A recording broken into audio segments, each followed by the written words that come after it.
Well, welcome to The View from Abroad. I'm Teresa Norton.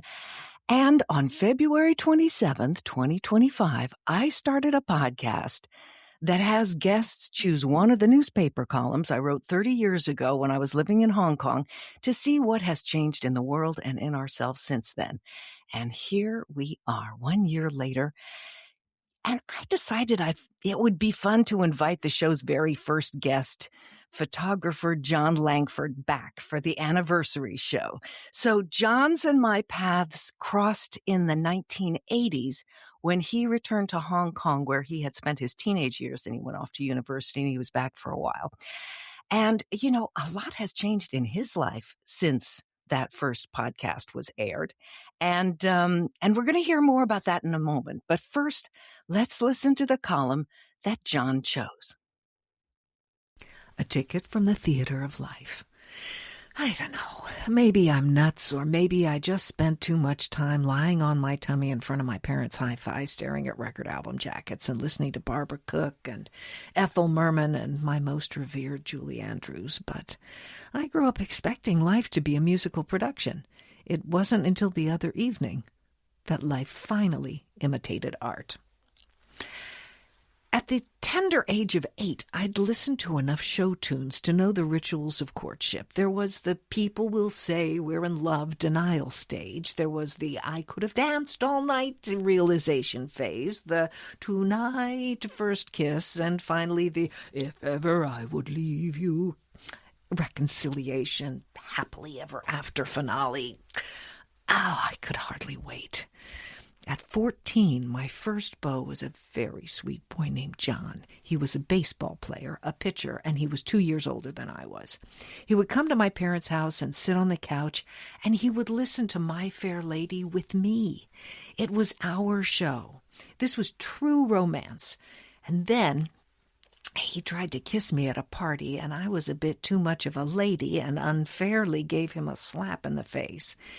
He had been sitting on my mom's couch for months waiting for that kiss. Goodbye, John. Yeah, he found himself a leather-jacketed, black eye-lined honey and began pitch and woo to her. I was crushed, but there was nothing I could do to recapture that moment. The music had faded. The song was over. Hang on. The ingenue never loses the guide through virtuous behavior. I reread all those album covers. Eliza ended up with Professor Higgins. Marion the librarian with Harold Hill.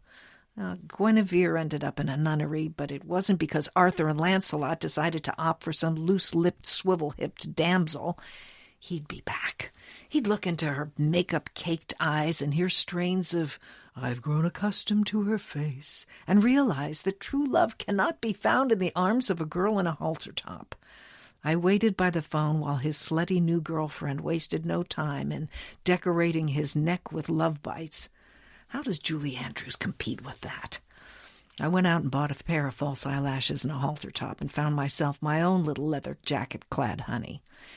He liked listening to Cheech and Chong on the 8-track tape player in his parents' car, so there was an intermission in the musical production of my life. Now, my husband and I began dating at 19, and he knew all the words to Trouble from The Music Man, and he came to see me in all my performances of A Little Night Music and Fiddler on the Roof and a very low-budget production of Candide. Well, while he didn't share it, he understood my dream that there might actually be some circumstance under which people crushing along on their way to work would burst into song, men dropping their briefcases to swing women in pencil skirts high above their heads, bus drivers and high-steppin' traffic cops bellowing out the chorus. I grew up and out of the notion that this sort of collective joy could spontaneously combust, but I think that the hope of it lingered somewhere in me. And the other night, a big fat orange moon hung in the sky, and I commented on its beauty to the taxi driver who took me from North Point to Happy Valley. His English was as poor as my Cantonese, but he wrote the Chinese characters for moon on the back of a Mark VI card, and he handed it back to me. We sat in contented silence, and then quietly he began whistling the song The Red River Valley. and then humming it. And I joined in with the lyrics, and we sang together all the way home. When the cab stopped, we finished the chorus before I got out and watched him pull away. From this valley, they say you are going. We will miss your bright eyes and sweet smile. My musical moment had happened, spotlit by a full moon. I put that Mark 6 ticket up on my bulletin board, a long-awaited ticket stub from the theater of life. John Langford. The last time we spoke, you were dialing in from Austin, Texas, and planning a move to Asia. And now you're back, and you're living in the Philippines. That's right. And first and foremost, let me just say kudos to you for having this dream of a podcast become a reality. So Right. congratulations to you, and thank you so much for I'm sorry you ran out of interesting people to talk to and you had to invite me back for a second episode. Not at all. In fact, I chose you the first time not because you and I knew each other very well. We had mutual friends, but I think we'd only probably been out a few times with that gang. But I somehow saw your Facebook post, and I just thought to myself, my God, this guy's, he's pretty funny. And yeah, I like the way he writes. Maybe he would be a fun guest, and here you are back again. Anyway, let's unpack that column to see what's changed and what's not. And then I want to hear, we have the break. We'll hear a little bit about, some of the exciting stuff you're doing, a little bit more about life in the Philippines. But, okay, so what's the same, what's not? One thing that I noticed was musicals. Me listening to those old vinyl musicals in my parents' living room. And I think musicals are probably bigger than ever with young kids now because of movies like Wicked and Frozen and stuff like that. Right, right. Yeah, I think, you and I are of a generation where, of course, we didn't have all of the offerings that there are now online. We won't even get into all of the technology that's changed, but we had a lot more time to sit and, uh, read the liner notes and, listen to our parents' hi-fi systems and, High fidelity. yeah, my dad had one of the, reel-to-reel tape decks, and Ooh. yeah, that's a bygone era, and I'm glad we got to experience that. I think so too. And the thing with listening to it, you got a couple of little pictures, but the rest of it all took place in your imagination. Yes. Because you didn't see the Broadway show. You only got the cast recording. And so everything else happened between your ears. And that was pretty special. I'm with you on that. Yeah. Let's see another thing. Well, I have to say, I'm not sure I actually slapped that baseball pitcher for attempting to, he didn't steal. You can't steal first base, can you? He was trying to, I think that was a little, dramatic, poetic license, but I certainly did not let him kiss me. And, I'm going to make a little confession here. That was a regret. I was doing a workshop in Canada as an adult years later, and I had everybody pair up and share with their partner a regret. And do you know that was my regret? Really? That was my regret, not like the big regret of my life, but it was a regret that came up for me. And the regret, I think the regret was not, what would have happened if Johns and I had ended up together. And it wasn't that. Yeah. It was that I wished I had not been that repressed little pent up, right? When I look at that what's changed in the world. Another thing was that I was talking about spontaneous musical moments, when life would become a musical. Flash mobs. Yes. So cool. That was like a dream come true for me. Yeah. And then it was like wedding proposals. And I thought, I don't know about that. Yeah, that's turned into quite a production, hasn't it? I mean, I saw a video the other day on YouTube where, the groom, instead of just waiting at the front of the church for the bride to to do her processional. He and his groomsmen had staged this big choreographed number, and I don't know. To me, it's all about the bride. It should be all about the bride. Well, but you've never married, have you? No, I have not. You have never married, and it's all about the bride. Did you ever have somebody that you don't have to mention any names. Did you ever have anybody that did you make a proposal ever? No, the closest I came was looking at wedding rings online with her. I won't say her name. She's, as far as I know, she's happily married now. Yeah. But yeah, that's about as close as I ever got. You were talking about, being repressed as this teenage girl, and it did remind me, connected with this notion of listening to music. In my parents' home on Essex Crescent in Kowloon Tong in Hong Kong. It was one of the few air-conditioned rooms in the house. And whenever one of us kids would have, a special friend over, as my mom would call them, we would sit in the living room because we weren't allowed to have, guests of the opposite sex in our bedroom. No way, no. Absolutely. No way. My Southern Baptist missionary mother was not about to let that happen. And so, periodically she would come into the room bearing a tray of refreshments or, some other excuse to make sure that, listening to music was all that was going on in the living room. That you weren't trying to steal second base. Yeah, exactly. And I remember one girlfriend, I'm still in touch with her, Lisa, whose name will not reveal her last name. Full name, yes. Yeah. Let's say Lisa used to wear very form-fitting T-shirts with very irreverent slogans on the front. I remember one that said, "If you can't dazzle them with brilliance, baffle them with bullshit."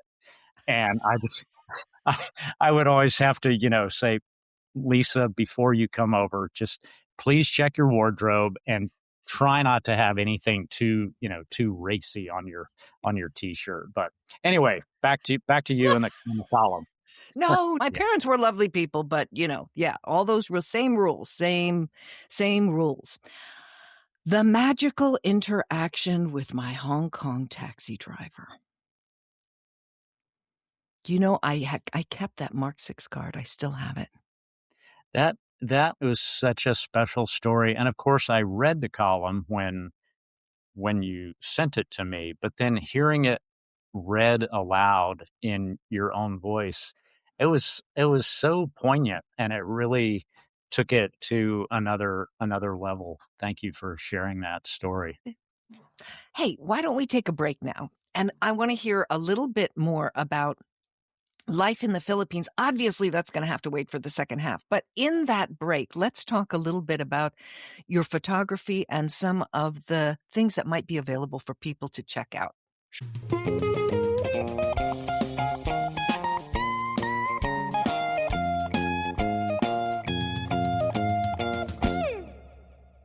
John, you have a book that was compiled. I guess the photos came as a result of a trip that you took around the world for not in 80 days. How many days were you traveling?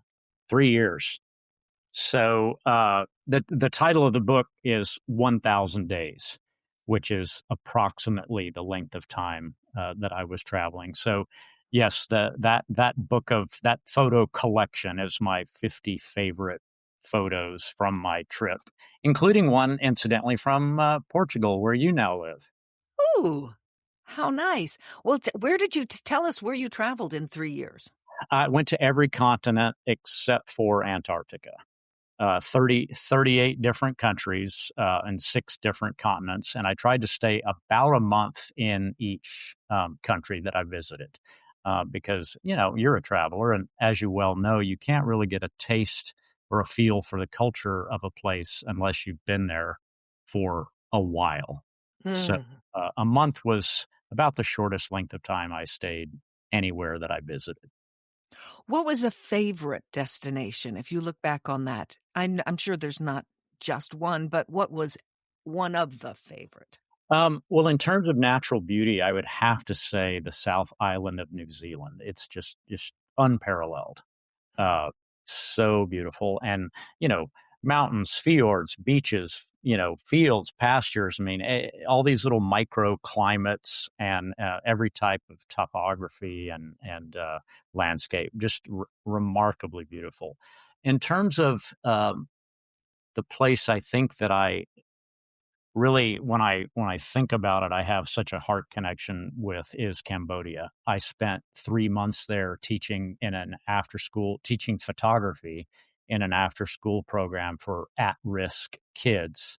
And so that was a very special experience. And then that led to a photo documentary project in the minefields in Cambodia.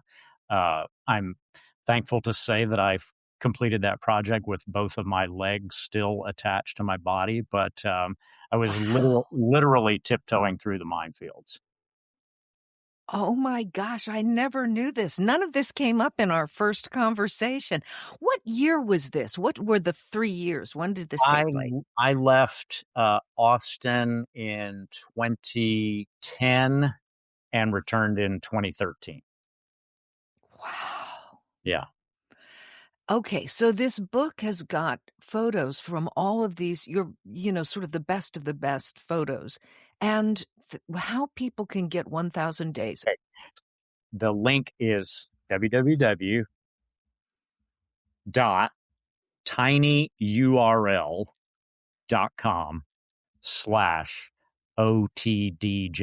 1000 days John Langford OTDJL.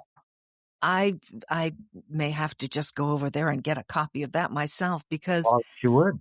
I will. I absolutely will, and encourage people to look at that. And also, if you go to that website with a slightly different ending, you can get, you have to say the name of the book that goes with the pictures. I will. And I hasten to add, international shipping is available. Oh, So that's good yeah, to know. Don't don't be shy. not buy a copy just because you live in Timbuktu. Yeah, the other book is entitled. Are you ready? I'm ready. The Rompin' Stompin' Circus of Love Extended World Tour Tales from 3 Years on the Road.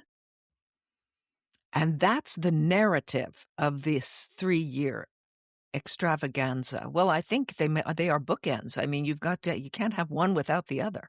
Absolutely. Okay, you can Absolutely. send the commission check to me. I will I'll do. give you the bank.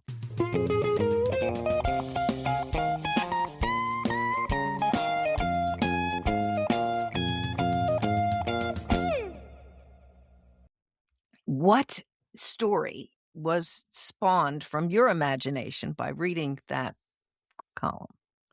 Well, I have two responses. The first one being that, you know, now that I'm here in the Philippines, I moved here exactly a year ago this week. February the 10th was my 1 year anniversary here in Dumaguete, which is on the southern tip of the island of Negros. And reading your column about music and the part that it plays in our everyday life, there there is not a more musical people than the Filipinos. You Mm, know that from your time in Hong yes, Kong, and yes. it is just music just permeates uh, every aspect of daily life here. You can't walk through a grocery store without the person who's stocking the shelves, you know, singing along with the music that's playing over the PA system in the Mm, store.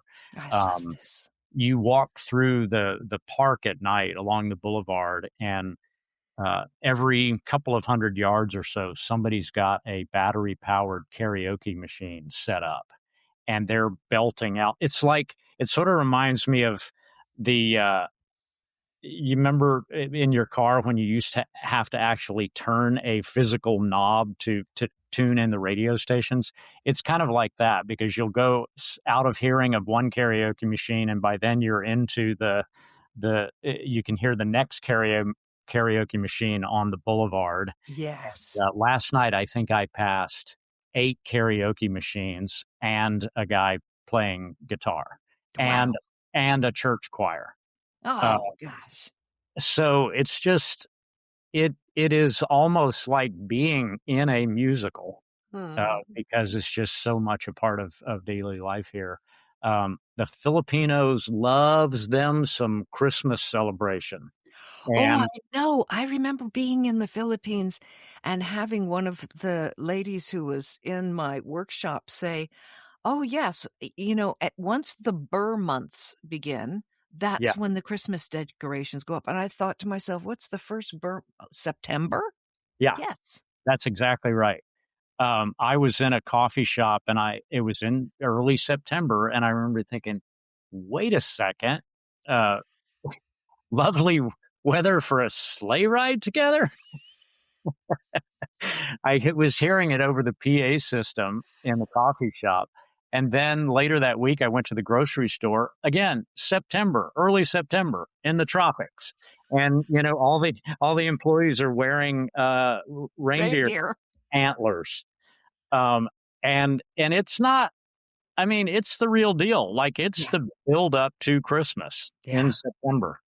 Yeah. Yeah. I do want to add in one more quick story related to music to bring things full circle. I'm coming up on a birthday, and so I'm toying with the idea of buying a guitar for my birthday because I sold 2 guitars when I left the States to move to the Philippines.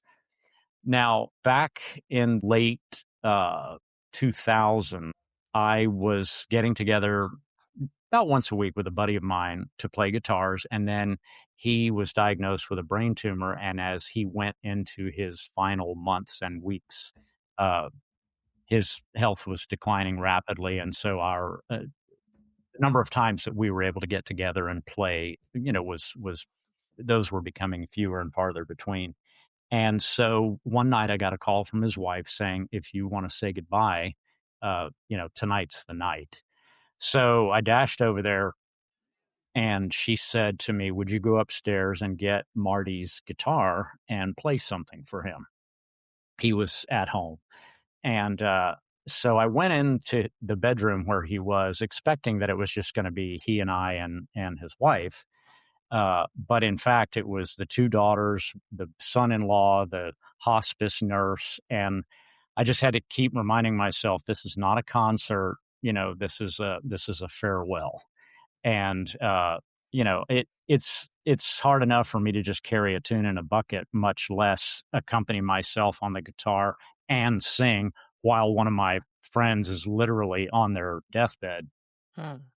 But the song I chose was uh, "Take Me Home, Country Roads" by John Denver, Oh, which is John which Denver. was one of Marty's favorite songs and one that we played together a lot. Well, he did die that night. And flash forward about a year, his wife had sold the home where they had lived for many years and she had bought a new home. And I was over at her place hooking up the washer and dryer. And she came in with that guitar and said, I want you to have this. This was Marty's guitar. And if you know anything about guitars, you know that every guitar player longs to have a guitar, a Martin guitar. That's like Hmm. the top of the line. That's the Rolls Royce of guitars. And his was a Martin guitar, and his name was Martin. Oh, So that was one of the ones that I sold when I left Austin to move to here to the Philippines. So I won't ever be able to replace that guitar, but hmm. I'll be 67 in about a month. So I think I might plunk down a few pesos and buy a guitar. Yeah. Just, I talked about regrets. Do you regret having sold that guitar? Do you wish you had taken it with you or? Um, no and no. I couldn't have taken it with me. I mean, uh, before I moved to the Philippines, I spent some time in Indonesia. And so, it was a circuitous route that brought me here. And, lugging a guitar, It's big. a few blocks is a pain. And I certainly wouldn't have wanted to travel with one internationally. Yeah, yeah, Um, yeah. and it went to a friend of mine, a buddy of mine bought it. So, if I ever Great. need to call him and check up on it, he can give me the status report of my Martin guitar, his Martin guitar. Yeah, no regrets at all. Here we are at the end of this conversation, and what have we concluded about what is and is no longer relevant? Um, Conversations with taxi I gotta say, I'm gonna put my hand up. I always had, a real, warm spot in my heart for the Hong Kong taxi drivers, I learned most of the Cantonese that I did manage to pick up when I was there from the taxi drivers. I always talked to them. One of the things I loved was I could get like a grassroots perspective on what was going on in Hong Kong by talking to my taxi drivers. I'm big on chatting to um, people in sort of service roles when I move somewhere new because that's a great way to get to know the place. That's right. I do the same, Teresa. And I'm such a creature of habit that I tend to, when I find a restaurant or a shop that I like, I tend to go back there again and again. And part of that here is a social outlet because I live alone. I spend a lot of time alone. I do have a lot of friends from the pickleball community that I've made over the last year. But all of that to say that you're absolutely right. And I find folks who work in food service and coffee shops and so forth. And my favorite folks to pick up little snippets of the language from are the guys who park the scooters at the big department stores here in town. So there are hundreds and hundreds of scooters. And these guys are the hardest working men in show business. I mean, they're shuffling scooters in and out, and you tip them 10 pesos, Mm. and they are working out in the hot sun or in the pouring rain. And so those are the guys that I practice my few words of Bisaya with, and they correct me or they teach me another phrase that I can add to my tiny vocabulary. So yeah, absolutely, those are definitely the folks you want to learn from. Wonderful. Another thing that has changed and we both felt it was a bit of a shame is the idea that you can see everything now. Even this podcast, one of the reasons that I wanted to keep it an audio podcast, we'll have little social media clips that show a little excerpt from it. But Mhm. I think it's nice to just let your imagination fill in the expressions and everything. Hey, listen, thank you so much for coming back and sharing that. I'm going to try and get through this www.tinyurl. So it's tinyurl.com/OTDJL for your copy of 1000 Days. And you can also probably check out somewhere on that site, the Rompin' Stompin' Circus of Love Extended World Tour Tales from 3 Years on the Road. Hey, wherever you are on your rompin' stompin' journey through life, breathe all the time. Come up slowly. And remember, when fear about what's around the next bend comes up, hey, what if it's good?